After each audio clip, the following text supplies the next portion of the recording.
नमस्कार दोस्तों, the political वे में आप सभी का स्वागत है। मेरा नाम है ईश्वर तिवारी और आज इस वीडियो में हम बात करने वाले हैं अफगानिस्तान की जियोपॉलिटिक्स के बारे में कि क्यों इतने बड़े राज्य पर सिकंदर से लेकर अमेरिका तक ने इस पर आक्रमण किया और जीतने का प्रयास किया। क्योंकि इस पर आक्रमण करना तो बहुत आसान है, लेकिन इस पर अपना लंबे समय तक शासन कायम करना बहुत ही बड़ी एक चुनौती है, जिसका सामना आज तक बड़े बड़े साम्राज्य कर रहे हैं और कर चुके हैं। इसलिए इसको साम्राज्य का कब्रिस्तान भी कहा जाता है। जानेंगे सभी इसी वीडियो में। चलिए शुरू करते हैं। But before starting video I must tell you, अगर आप यूजीसी नेट और सिविल सर्विस एग्जाम की तैयारी कर रहे हैं तो द पॉलिटिकल वे आपके साथ है। इस चैनल पर आपको पॉलिटिक्स से रिलेटेड सभी जानकारियां दी जाएगी। वीडियो के सही लगने पर आप हमारे चैनल को लाइक और सब्सक्राइब जरूर करें और लेटेस्ट वीडियो की नोटिफिकेशन के लिए सब्सक्राइब के बगल में दिए बेल आइकन को जरूर प्रेस करें, जिससे लेटेस्ट वीडियो की नोटिफिकेशन आपको सबसे पहले और सबसे तेज मिल सके। सबसे पहले हम देखते हैं जो अफगानिस्तान की लोकेशन है वो पूरे एशिया में सेंट्रल पोजीशन पर आती है, जहां से होकर यूरेशियन कंट्री, मिडल ईस्ट और साउथ एशियन कंट्रीज में जाया जा सकता है। इसी का ही एक रीजन है कि बड़े से बड़े जितने भी अब तक साम्राज्य हुए, चाहे उसमें सिकंदर का, यूनान का या मंगोलियन साम्राज्य भी क्यों ना हो, उन्होंने ईस्ट से वेस्ट जाने के लिए या वेस्ट से एशियन कंट्री में या यूरोप से इंडिया आने के लिए अफगानिस्तान से होकर उनको गुजरना पड़ा। इसीलिए आप देखते होंगे कि पूरे वर्ल्ड की जियोपॉलिटिक्स में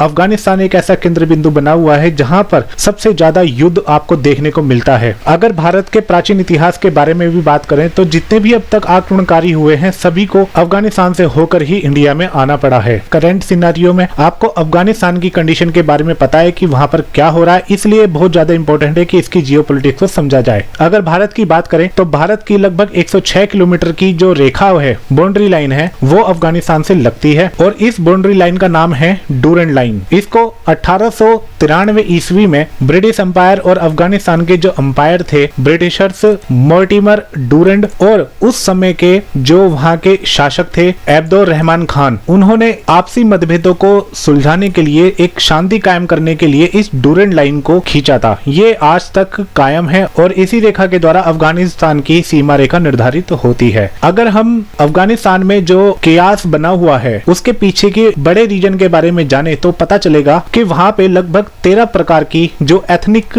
ग्रुप हैं वो वहां पर एग्जिस्ट करते हैं, जिसमें सबसे बड़े स्तर पर आता है पश्तून, जिनकी जो संख्या है वो 42% के आसपास है। और सेकंड पे आती है ताजिक जो 27% है, हजारा 9%, उज्बेक 9%, एमाक 4%, तुर्कमेन 3%, बलोच 2% और जो छोटे मोटे एथनिक ग्रुप हैं जैसे पेशाई, गुज्जर, पामीरी, ब्रहुई, वो लगभग 4% के आसपास है। अब बेसिकली होता क्या है कि जब भी कोई बड़ा अंपायर या कोई स्टेट अफगानिस्तान पर आक्रमण करता है तो ये जो एथनिक ग्रुप है ये उसका मिलकर सामना करते हैं, उसको लंबे समय तक गुरिल्ला वॉरफेयर में हराते हैं और उसका मेजर लॉस करवाते हैं। थक हार कर वो स्टेट जो है अफगानिस्तान को छोड़ देता है और जब वो अफगानिस्तान को छोड़कर चला जाता है तो ये एथनिक ग्रुप आपस में ही लड़ते रहते हैं और अफगानिस्तान की सत्ता पर अपना दावा प्रकट करते रहते हैं। इसमें आप देख के समझ पाएंगे कि कौन से एथनिक ग्रुप कहां पर एग्जिस्ट करते हैं। ये जो आपको मटमैले कलर का एरिया दिख रहा होगा जो ईस्ट, साउथ और वेस्ट तक है, ये बेसिकली है पश्तून एथनिक ग्रुप का। और इसके बाद आता है हजारा, AMEC, Tajik, Uzbek, Turkmen and पामिरीज। आप चाहे तो इसका स्क्रीनशॉट ले सकते हैं क्योंकि आपको समझने में आसानी होगी कि कौन सा एथनिक ग्रुप कहां पर एग्जिस्ट करता है और कहां पर बड़ी संख्या में रहता है। और अब तक के हुए हमलों में मैं आपको बता दूं कि 37 मिलियन जितने भी जो अब तक के सबसे बड़े शरणार्थियों में आते हैं उसमें पश्तून में ज्यादातर पश्तून, एमेक और हजारा का मेजर रोल है और ये बेसिकली पाकिस्तान और ईरान के बॉर्डर पर आपको मिलेंगे। और ये अब तक के शरणार्थियों का सबसे बड़ी संख्या है क्योंकि अब तक जितने भी साम्राज्य हुए हैं उन्होंने आक्रमण अफगानिस्तान पर तो किया, लेकिन ये जो एथनिक ग्रुप थे ये उनसे डर कर या अपनी जान बचाकर शरणार्थी शिविर में रहने पर मजबूर हो गए अपना देश छोड़कर। इसके बाद बात करें अफगानिस्तान की तो वहां की पूरी जमीन पर केवल 12% भूमि पर ही आपको खेती दिखाई देगी और जिसमें सबसे बड़ा मेजर रोल है अफीम का। आपकी जानकारी के लिए बता दूं कि पूरे वर्ल्ड की सबसे लार्जेस्ट जो अफीम होती है अफगानिस्तान में ही उगाई जाती है और पूरे वर्ल्ड में एक्सपोर्ट की जाती है। पूरे वर्ल्ड में लगभग 90% जो अफीम है वो केवल और केवल अफगानिस्तान से ही आती है। इसके बारे में मैंने आपको बता दिया है कि जितने भी मेजर रिफ्यूजी हैं वो पाकिस्तान और ईरान के बॉर्डर पर आपको बेसिकली देखने को मिल जाएंगे।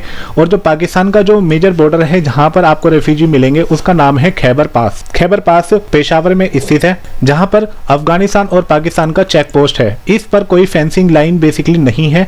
जब भी कोई आक्रमण होता है या कोई बड़ी घटना होती है तो वहां के जो एथनिक ग्रुप हैं वो इजिली अफगानिस्तान से पाकिस्तान की ओर माइग्रेट कर जाते हैं। ये जो खैबर पास है वो पाकिस्तान के खैबर पख्तूनख्वा प्रांत में स्थित है, जो अफगानिस्तान के बॉर्डर से सीधा कनेक्ट होता है। और ये जो टाउन है, इस टाउन को कहा जाता है लैंडी कोटल, जो पेशावर के विलेज का नाम है।